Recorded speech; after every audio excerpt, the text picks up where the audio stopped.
Ghana, Ghana, Ghana,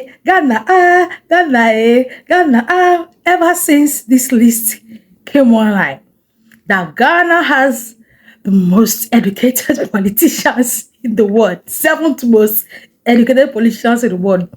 Trust me, Nigerians have been reacting and they are not taking this lightly. I thought they look for our country where our country not day. Even the 56, I don't say our country is like the 56. It cannot be. Because I know why we not day.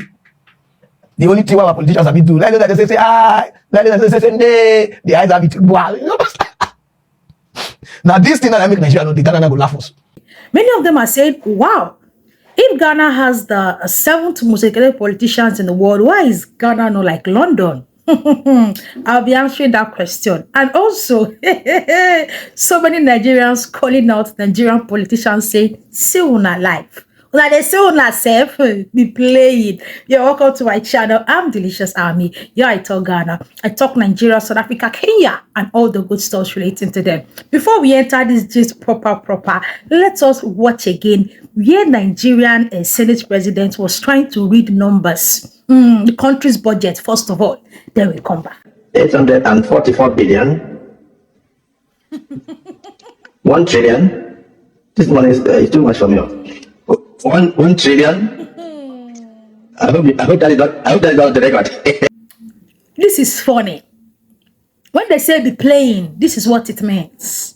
Be what? Be playing.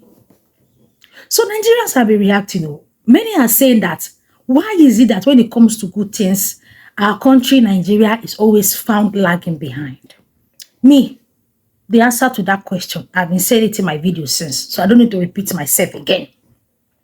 But if the number 10 man in the country is asked to read out the country's budget, and this is what we are hearing, then that is to now tell you the kind of people we have in the helms of a local government, the kind of people we have in the helms of a state government. Yes. Yes. To the extent that we are even hearing reports that one country's president is CIA asset. I don't know the country, or if you know, let me know the comment. Me, I don't know the country.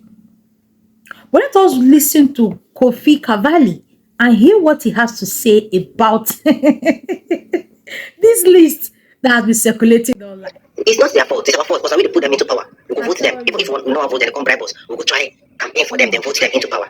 Expecting them to do the work properly should be like asking for a miracle. Because you yourself, you know, say this person no go school. You try to put them in power. Now we need power. What do you expect him to do? Nothing else but to steal money. This is the same thing I've been saying. When the people in power are not educated, or they do not even have reference for education, how do you expect them to prioritize education?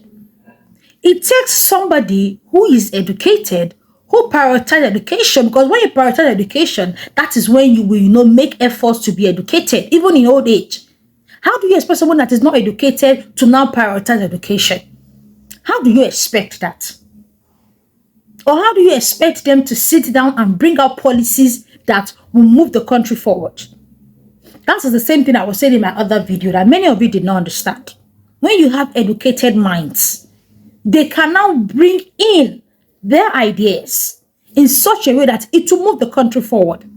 When you have people that have no reference for education, or people that did not even go to school, they just went and bought a certificate one place and keep them in position, how do you expect them to now put into the educational system to make it better? Because they did not go through it. How do you expect them to want to make the educational sector better? Somebody now asked me in my comment section that, oh, if we are saying Ghana has the seventh most educated politicians in the world, why is Ghana not like Dubai?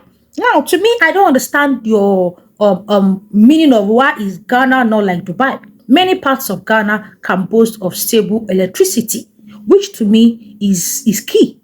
You all know over here, electricity is one thing that I always talk about. It is important. Number two, to an extent, Ghana is safe. We have not heard stories of a faction wanting to break out of Ghana. We've not heard stories of militant groups. We've not heard stories of headsmen and all that. We've not heard stories of that declaring one group came out to say they are now this, they are now that. We've not heard that. And not just that, We've not heard stories of them saying one terrorist group has spring forth from one village in Ghana, and now the US government is warning that citizens not to go to Ghana. We've not heard that. So to an extent, the country has worked on the security and education. The country is doing well.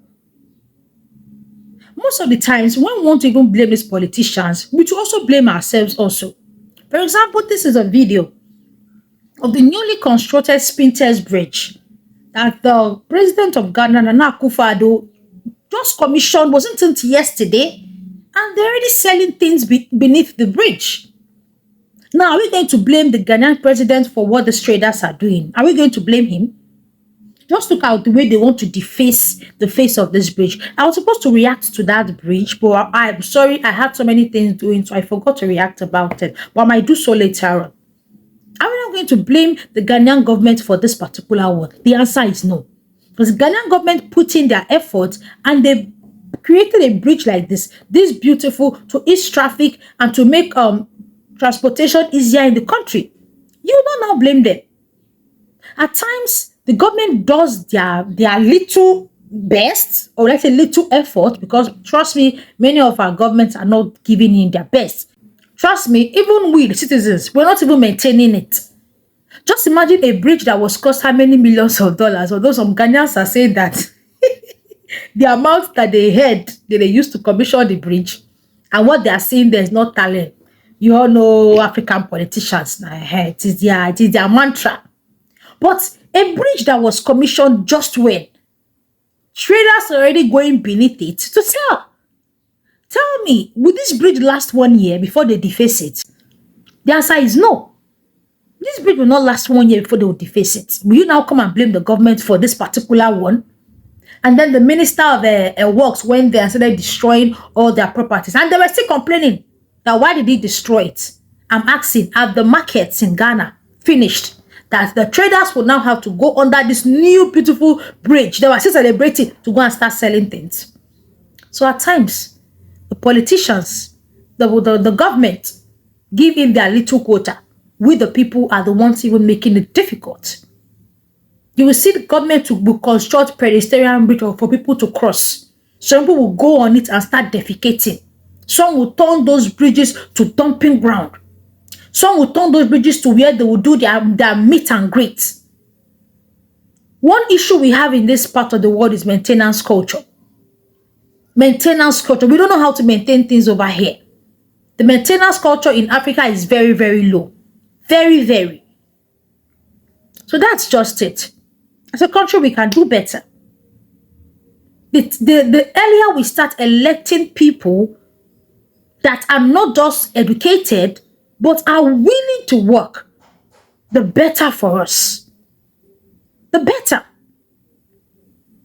Because like I always say, when you put educated minds in position, I'm not saying they will not steal, but to an extent, you will see the difference.